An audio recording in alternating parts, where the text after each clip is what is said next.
Hello everyone, this is Cody Lee of BlackCatBooks.org, author of Eye of the Dragon, Cruel and Beautiful, Rabbit Hole, Lore and Fray, and the upcoming Jaw of the Dragon, releasing June 10th, 2023. Pre-orders available now.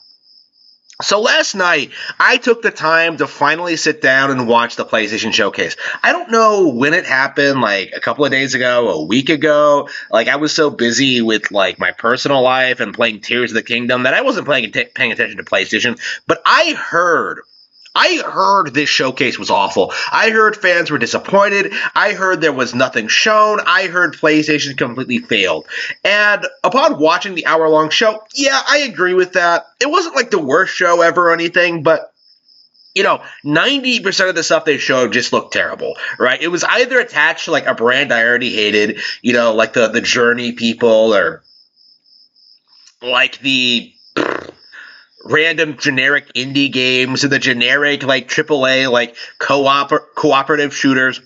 Like there was a lot of things wrong with that showcase, right? It was too long. It didn't show anything. It was clearly trying to ape off the Nintendo Direct formula. It was desperately trying to get some kind of attention, right?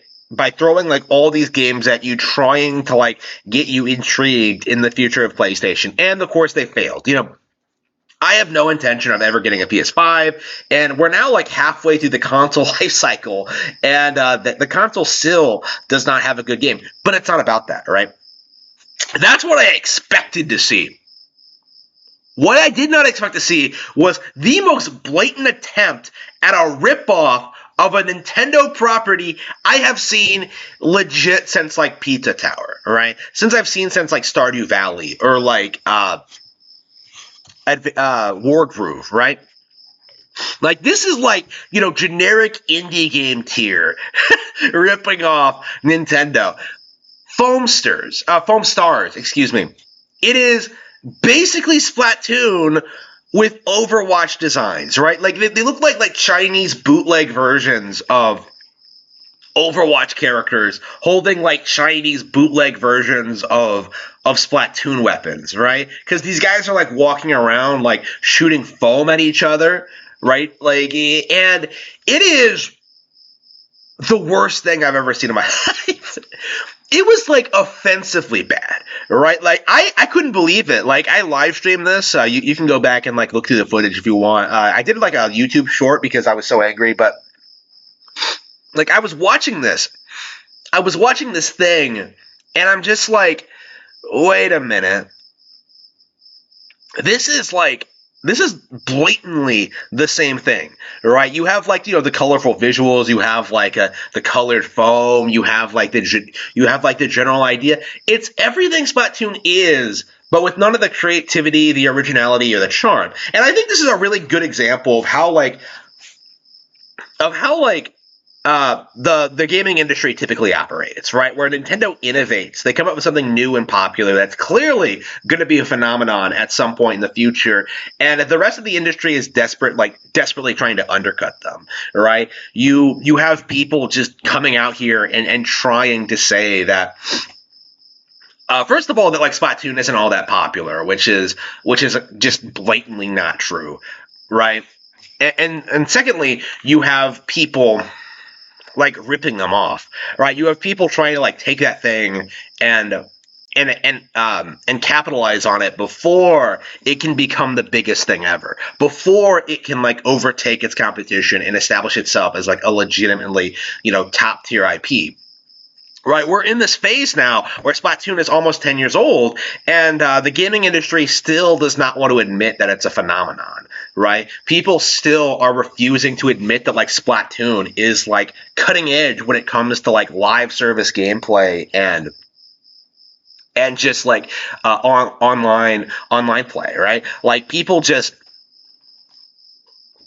want to keep up this facade, this farce, that Splatoon is a failure and that it's not going to do anything for Nintendo, when I think another 10 years from now, it's going to be one of their biggest IPs, right? The only reason it hasn't happened yet is just because of how like how hard the gaming industry tried to downplay this.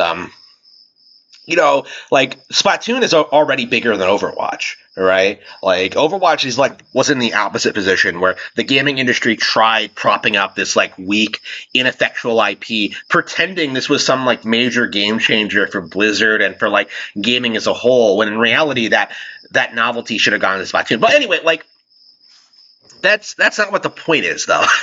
The point is that Foam Stars is one of the most blatant attempts at like plagiarizing a Nintendo property I've seen in a long time. It is downright infuriating. It is disgusting how they tried to do this, how they tried desperately to put this thing out there and hoping that nobody noticed. And believe me, you can look this up on YouTube.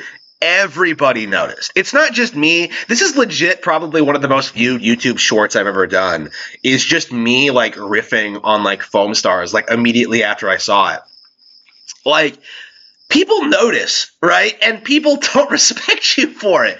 And I have to wonder if this is another symptom of just how Square Enix is falling by the wayside, right? Because this is the same company behind like such masterpieces as Balan Wonderworld, one of the worst 3D platformers ever made, The Quiet Man, and their general in declining like RPG franchises, right? When I saw like Final Fantasy 16, like, I couldn't help but think to myself that, yeah, the girls are cute. Yeah, like, I like the setting. Yeah, I'm a big Final Fantasy fan.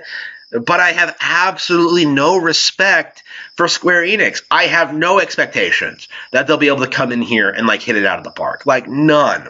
Like, maybe it'll be better than Final Fantasy 16. Maybe 15. Maybe it'll be worse. But, like, I don't think, in the grand scheme of things, like, the game will really be worth playing at all. Like, I am very confident that there are already a lot of better action RPGs like this that do this concept better than Final Fantasy 16 does. Like, why exactly would I be excited about Final Fantasy 16? Like, compared to, like, the vast majority of the title. Like, again, the only thing that got anybody excited during this PlayStation Showcase were the established brands, right? People were talking about Spider-Man 2, Metal Gear Solid 3. Silent Hill 2 Remake hasn't even come out yet, and they've already announced Metal Gear Solid 3, right? You have all these projects. You have all this stuff, and just the only thing that anybody's talking about at all are the remakes and like the sequels to like older games, right? Like the franchise stuff, and there's a reason for that, because when companies have to like come and make up something on the fly, when they have to try to come up with a new IP, like what they inevitably do is they just rip off Nintendo. They just rip off whatever Nintendo's doing.